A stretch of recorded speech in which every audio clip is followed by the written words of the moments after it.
Saya terangkan sedikit apa maksud markup dengan markdown ni. Okey, markup tu apa? Harga naik. Menaikkan harga. Dan markdown tu apa? Harga turun. Menurunkan harga. Okey, harga naik adalah penambahan jumlah kos yang ditanggung oleh pengeluar barangan atau perkhidmatan untuk menampung kos sesebuah perniagaan dan mencari keuntungan. Senang kata, bila kita berniaga, kita naikkan harga untuk cari untung. Betul? Itu kenaikan tu namanya markup. Itu markup. Untuk markdown pula, pengurangan dalam harga dan nilai sesuatu aset. Penurunan harga ni pula bukannya bermaksud kita akan rugi. Tak. Okey, bukan maksudkan rugi. Saya bagi satu contoh mudah. Okey, andai kata kita nak jual nasi lemak. Okey, nasi lemak biasanya orang jual berapa? Biasanya lah orang jual berapa yang awak jumpa? Standard. Saya jumpa RM1.50. Standard KL ni harganya RM1.50. Ini harga orang jual. Ni penjual penjual nasi lemak letak harga RM1.50. Jadi kalau dia letak harga RM1.50, agak-agak itu harga lepas untung ke ataupun harga nak rugi? Lepas untung. Untung lah. Jadi bermaksud dia ada harga kos. Kos tu maksudnya apa? Kos tu maksud harga barang-barang yang dia beli, dia buat sebelum dia jual. Maksud dia beli ikan bilis, dia beli apa lagi? Sambal, dia beli nasi, dia masak, dia beli kalau ada ayam, dia letak ayam, kacang apa semua kan. Kita letaklah kos dia sebenarnya bernilai 70 sen. 70 sen untuk satu set lah. Saya kata satu set lah senang. Kita kira set. Sebab RM1.50 ni adalah satu set selemak kan. Jadi saya andaikan saya tak pernah jual nasi lemak. Saya tak tahulah berapa kos yang sebenar. Saya andaikan 70 sen. Kita tak 80 sen lah. Nak nampak macam okey sikit. Jadi kos dia 80 sen untuk setiap nasi lemak yang dia jual. Apabila dia jual RM1.50, berapakah harga yang kononnya dia untung? Berapa harga dia untung kalau dia dapat jual? Berapa? Iaitu RM1.50 tolak dengan 80 sen lah kan? 80 sen lah 0.80. Jadi berapa yang untungnya? 70 sen ataupun 0.70. Ini dalam bentuk ringgit. Boleh tangkap yang ni? Boleh dapat tangkap? Yang ni faham? Okey.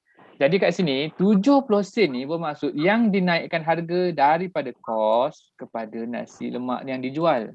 Ni yang dinaikkan. Daripada 80 sen harga kos dinaikkan 70 sen, jadilah harga jualannya RM1.50. Yang 70 sen ni kita andaikan sebagai untung dan dia juga kita namakan adalah markup. 70 sen tu nilai yang dinaikkan harganya. Ni apa untungnya. Ni namanya markup. Untuk set tu masuk markup. Markup ni kita naikkan harga untuk tampung kos kita termasuk dapat untung. Okay, bila kita jual nasi lemak RM1.50, nasi lemak RM1.50 ni dia bukan setakat maksudnya dijual tau. Maksudnya RM1.50 tu dia dapat tampung kos, pada masa sama dia dapat untung. Itu namanya markup. Okay, boleh?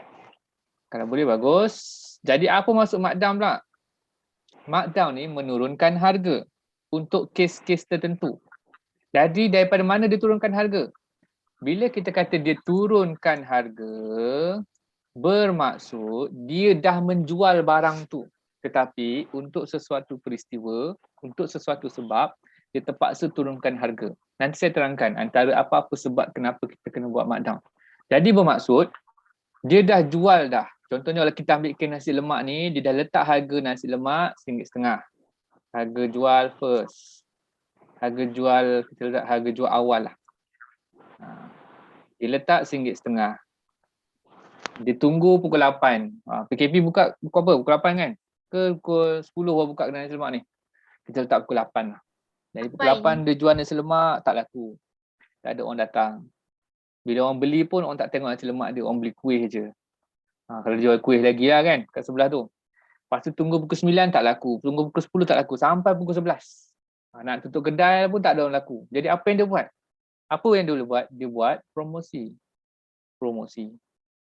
Terpaksalah kalau biarkan lagi alamatnya basilah nasi lemak je. Takkan dia nak makan semua nasi lemak yang tak terjual. Jadi apa yang dia boleh buat adalah dia buat promosi. Iaitu daripada RM1.50 dia jual lah harganya RM1. Nak bagi cepat habis. Jadi nasi lemak dia jadi RM1 kan. Ni harga promosi. Dia jual kepada RM1.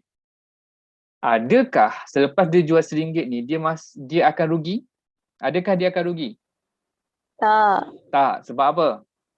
Sebab apa? Sebab kos dia adalah 80 sen sebenarnya pada asalnya. Apa yang berlaku untuk merancakkan penjualannya, dia buat promosi penurunan harga kepada harga lebih rendah daripada harga jualan yang awal kepada harga jualan yang baru supaya menarik minat pelanggan beli. Kalau orang nampak orang akan lagi nak belilah sebab harga nampak lagi murah. Tapi padahal dia masih lagi untung berapa? Masih lagi akan untung. Kalau dapat jual dia masih lagi akan untung 20 sen. 20 sen. Jadi berapa harga yang diturunkan? Sebenarnya berapa harga yang diturunkan? Ataupun kita panggil the markdown. Iaitu daripada harga asal jualan kepada harga jualan yang baru. Jadi yang diturunkan adalah 50 sen. 50 sen. Ini namanya markdown. Diturunkan 50 sen kepada harga baru dan dijual untuk dapat tampung kos dan juga masih lagi dapat untung. Yang itu kadang-kadang kalau tak laku lagi dia turun lagi markdown sampai untuk dapat tampung kos pun jadilah tak rugi. Dapat tampung kos dia takkan jadi rugi. Okay. Boleh faham ini? Apa maksud markdown? Tapi ada juga kes yang terpaksa markdown sehingga rugi. Itu belakang cerita lah daripada barang tu rosak. Jadi kenapa kita turunkan harga? Saya terangkan dulu. Ada 4 faktor utama Ada 4 faktor utama kenapa perlu buat markdown. 4. Yang pertama, dan ni nota ni ada dalam GC tak payah salin pun tak apa. Tapi kena hafal. Persaingan sengit dalam perniagaan. Itu yang pertama. Apa maksud persaingan sengit perniagaan ni? Bermaksud kalau satu orang tu jual nasi lemak. Ni satu kedai jual nasi lemak. Tiba-tiba dekat tepi jalan tu seorang lagi pun jual nasi lemak. Sana pun jual nasi lemak. Ada di satu jalan tu ada 3 orang jual nasi lemak. Yang ni jual RM1.50. Yang ni jual RM1.4. Yang ni jual RM1.3.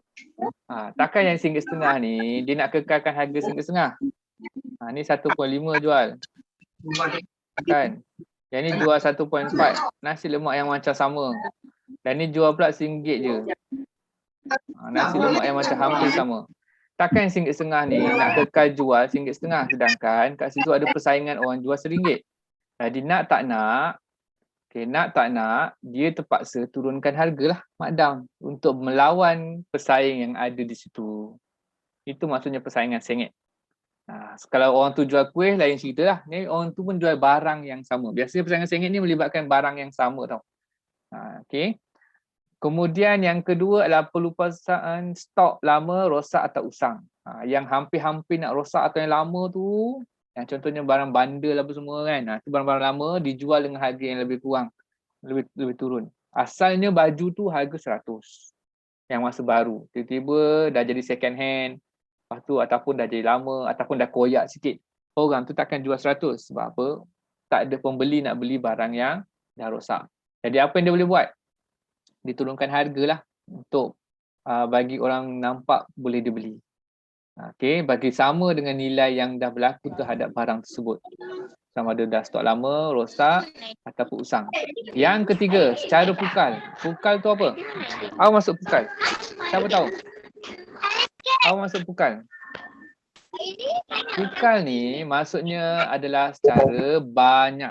Membeli secara banyak. Tahu pernah dengar perkataan dozen? Pernah dengar perkataan dozen? Ya, sir. Tu maksudnya apa? 12 kan? 12 benda. 12 bilangan lah. Dozen tu maksudnya 12 bilangan. Okay, biasanya kalau awak pergi tempat-tempat yang boleh beli secara pukal, dia ada letak macam ni.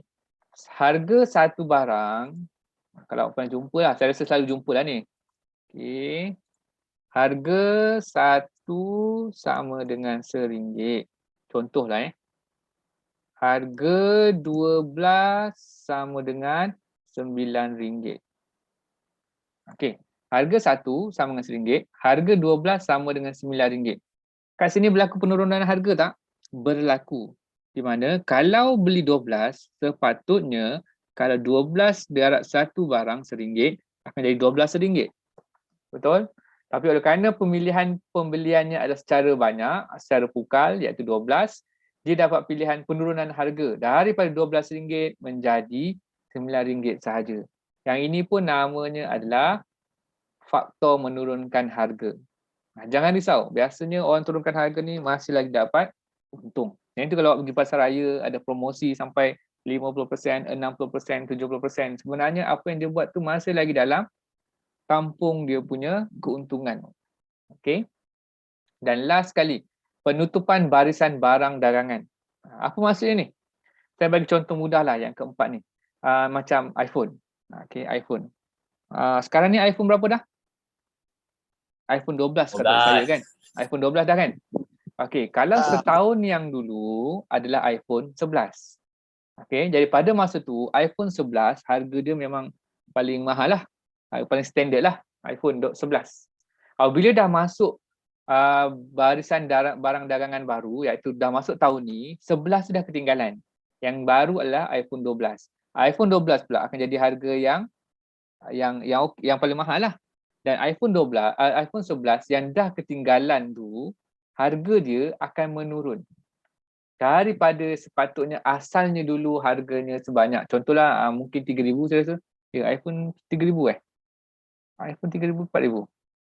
Kita letaklah 3,000. Okay, iPhone 11 3,000 dulu, sekarang dia dah jadi 2,900 contoh. Jadi kat situ dah kurangkan 100. Sebab apa? Sebab dia sebenarnya nak fokuskan kepada barang yang baru. Yang lama tu dia biar macam tu je. Itu maksudnya penutupan barisan barang dagangan. Yang biasa ni melibatkan syarikat-syarikat korporat lah. Syarikat besar. Orang-orang meniaga tepi jalan jaranglah ada isu-isu macam ni. Okay, itu maksudnya penurunan harga, faktor-faktor dia. Okay, jadi hari ni kita akan masuk macam mana nak mengira markdown tu sendiri.